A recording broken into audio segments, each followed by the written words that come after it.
Nous arrivons maintenant au résultat central de cette première partie. Le théorème de Fisher-Tippett, généralement appelé aujourd'hui théorème de Fisher-Tippett-Gnedenko. L'idée de départ est la suivante. Nous avons vu que le maximum brut d'un échantillon converge vers une limite dégénérée. On cherche donc deux suites de constantes permettant de recentrer le maximum et de modifier son échelle de façon à obtenir une limite en loi qui reste véritablement aléatoire. Le théorème affirme que si une telle limite non dégénérée existe, alors il n'y grec à que trois formes possibles à une transformation de position et d'échelle près, les lois de Fréchet, de Weibull extrême et de Gumbel. La loi de Fréchet correspond au cas des distributions à queue lourde. Elle apparaît lorsque les grandes valeurs restent relativement probables, comme pour les lois de Pareto ou de Cauchy. Dans ce cas, le maximum peut croître très rapidement avec la taille de l'échantillon. La loi de Weibull extrême correspond au cas où la distribution initiale possède une borne supérieure finie. Le maximum se rapproche alors progressivement de cette borne, et la normalisation décrit la vitesse à laquelle il l'atteint. Enfin, la loi de Gumbel correspond à une situation intermédiaire. Elle apparaît pour de nombreuses distributions à support non borné, mais à queue plus légère que les queues de type Pareto, comme les lois exponentielles, normales, gamma ou log-normale. Le point essentiel est que le théorème ne dépend pas de la forme complète de la distribution initiale. Il classe toutes les limites possibles en seulement 3 familles. En revanche, il ne dit pas encore quelles distributions initiales conduisent à telle ou telle famille, ni comment choisir concrètement les constantes de normalisation. Ces questions seront traitées ensuite avec la notion de domaine d'attraction. Cette figure permet de visualiser les 3 types de lois limites introduites par le théorème précédent. On voit d'abord que ces 3 distributions peuvent avoir des formes assez différentes. La loi de Gumbel est définie sur toute la droite réelle et présente une asymétrie marquée, avec une queue droite plus longue que sa queue gauche. La loi de Fréchet est, elle, associée aux queues lourdes. Sa densité décroît plus lentement du côté des grandes valeurs. C'est précisément cette persistance de masse dans la queue droite qui permet d'obtenir des maxima très élevés avec une probabilité non négligeable. La loi de Weibull extrême correspond au comportement opposé. Son support possède une borne supérieure finie. La densité se concentre donc à proximité de cette extrémité, et aucune observation ne peut dépasser cette borne. Il faut cependant être prudent dans la lecture de cette figure. Les 3 courbes représentées correspondent à des paramétrisations particulières. Le théorème de Fisher-Tippett porte sur des familles entières obtenues par translation et changement d'échelle. Ce qui importe n'est donc pas la position exacte des courbes sur le graphique, mais leur forme de queue et la nature de leur support. Nous allons maintenant montrer que ces 3 familles possèdent une propriété structurelle fondamentale, la stabilité par maximum. Les 3 lois limites que nous venons d'introduire possèdent une propriété remarquable. Elles sont max stables. Que signifie cette propriété ? Supposons que l'on tire plusieurs observations indépendantes, suivant déjà l'une de ces lois, puis que l'on prenne leur maximum. Après une transformation simple de position ou d'échelle, ce maximum suit exactement la même loi que chaque observation initiale. Pour une loi de Fréchet, le maximum de n observations doit être divisé par une puissance de n. Le taux de croissance dépend du paramètre alpha. Plus la queue est lourde, plus le maximum augmente rapidement. Pour une loi de Weibull extrême, la transformation est de nature analogue, mais agit dans l'autre sens, car le maximum se rapproche d'une borne supérieure finie. On redimensionne donc la distance à cette extrémité pour retrouver exactement la loi initiale. Dans le cas de Gumbel, la transformation est particulièrement simple. Il suffit de soustraire le logarithme de n au maximum. C'est exactement le phénomène que nous avions déjà observé pour le maximum d'un échantillon exponentiel. Ici, cette relation n'est plus seulement asymptotique. Si les variables sont elles-mêmes de loi de Gumbel, elle est vraie pour toute taille d'échantillon.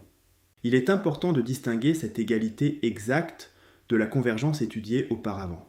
Dans le théorème de Fisher-Tippett, une distribution quelconque peut, après normalisation, converger vers une loi extrême. Pour une loi max stable, en revanche, le maximum normalisé appartient déjà exactement à la même famille.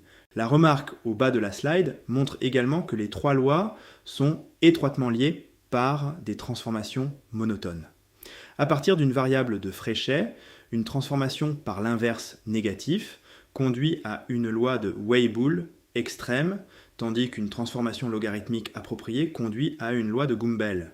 Ces relations montrent que les trois familles ne sont pas des objets totalement indépendants. Elles correspondent à trois représentations différentes d'une même structure asymptotique fondamentale, adaptées respectivement aux queues lourdes, aux distributions bornées et aux queues de type Gumbel. La max stabilité explique en profondeur pourquoi ces lois apparaissent comme limite des maxima. Une loi limite de maxima doit nécessairement être compatible avec le fait qu'un maximum global peut lui-même être vu comme un maximum de maxima calculé sur plusieurs sous-échantillons. Pour éviter de manipuler séparément les trois familles, de Fréchet, Weibull et Gumbel, on les regroupe dans une seule famille paramétrique, la distribution des extrêmes généralisés, ou GEV. Cette paramétrisation, introduite dans les années 1950 notamment par von Mises et Jenkinson, comporte trois paramètres. Le premier est un paramètre de position, noté μ. Il déplace la distribution horizontalement et détermine donc le niveau autour duquel se situent les maxima. Le deuxième est un paramètre d'échelle, noté sigma, qui doit être positif. Il contrôle la dispersion de la distribution, plus il est élevé, plus les maxima sont étalés. Le troisième est le paramètre de forme, noté xi. C'est le paramètre le plus important du point de vue de la théorie des extrêmes, car il détermine la nature de la queue de distribution et donc le type de comportement extrême. La formule affichée sur la slide donne la fonction de répartition de la GEV. Il n'est pas nécessaire de la mémoriser sous cette forme dès maintenant. Il faut surtout retenir qu'elle contient les trois familles précédentes dans une seule expression. Lorsque le paramètre de forme est différent de 0, la formule impose une condition sur le support. Seules les valeurs pour lesquelles le terme situé à l'intérieur de la puissance reste positif sont admissibles. Cette contrainte est essentielle car elle détermine l'existence éventuelle d'une borne du support. Lorsque le paramètre de forme tend vers 0, la formule précédente admet une limite continue qui correspond exactement à la loi de Gumbel. Il ne s'agit donc pas d'un cas ajouté artificiellement. Gumbel apparaît naturellement comme le cas limite de la famille générale. La notation avec la partie positive permet d'écrire la formule de manière compacte en imposant automatiquement la contrainte de support. Enfin, lorsque l'on fixe le paramètre de position à 0 et le paramètre d'échelle à 1, on obtient la GEV standardisée. Elle ne dépend plus que du paramètre de forme xi. C'est cette version qui sera particulièrement utile pour énoncer les résultats théoriques. L'intérêt majeur de cette paramétrisation est qu'elle transforme la classification en trois familles en une seule famille continue, gouvernée essentiellement par le signe et la valeur du paramètre xi. Cette slide précise maintenant comment les trois familles classiques se retrouvent à l'intérieur de la famille GEV. Lorsque le paramètre de forme xi est nul, on obtient la famille de Gumbel. Dans la version standardisée, cela correspond directement à une GEV de position nulle et d'échelle égale à 1. Lorsque xi est positif, on se trouve dans la famille de Fréchet. Cela correspond aux distributions à queue lourde. Le paramètre alpha, utilisé dans l'écriture classique de Fréchet, est lié au paramètre de forme GEV par une relation inverse. Plus alpha est petit, plus xi est grand, et plus la queue est lourde. Cette relation sera importante lorsque nous étudierons les distributions de type Pareto. Lorsque xi est négatif, on obtient la famille de Weibull extrême. Le support possède alors une borne supérieure finie. Là encore, le paramètre alpha de la formulation classique de Weibull peut être exprimé à partir de xi. La seconde partie de la slide présente la propriété de max stabilité directement dans la paramétrisation GEV. Si l'on prend des variables indépendantes ayant une GEV standardisée, alors le maximum, après un recentrage et un changement d'échelle dépendant de n et de xi, possède exactement la même distribution que chaque variable initiale. Cette formule générale regroupe donc en une seule relation les trois propriétés présentées sur la slide précédente. Dans le cas où xi est positif, elle reproduit la stabilité de Fréchet. Lorsqu'il est négatif, celle de Weibull, et lorsque xi tend vers 0, la formule se transforme en la propriété de stabilité de Gumbel avec le centrage logarithmique. Il faut bien noter qu'il s'agit ici d'une propriété exacte.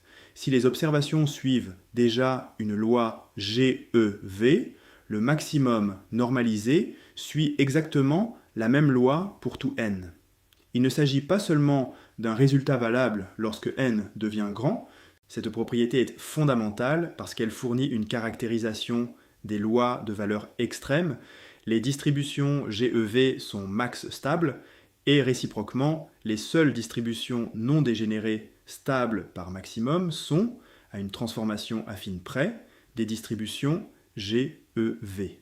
On retrouve ainsi une analogie très forte avec la théorie des sommes.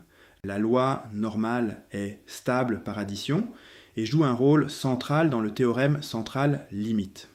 Pour les maxima, ce sont les lois GEV qui sont stables par maximum et qui apparaissent naturellement dans les théorèmes limites. Nous pouvons maintenant reformuler le théorème de Fisher, Tippett directement avec la famille GEV.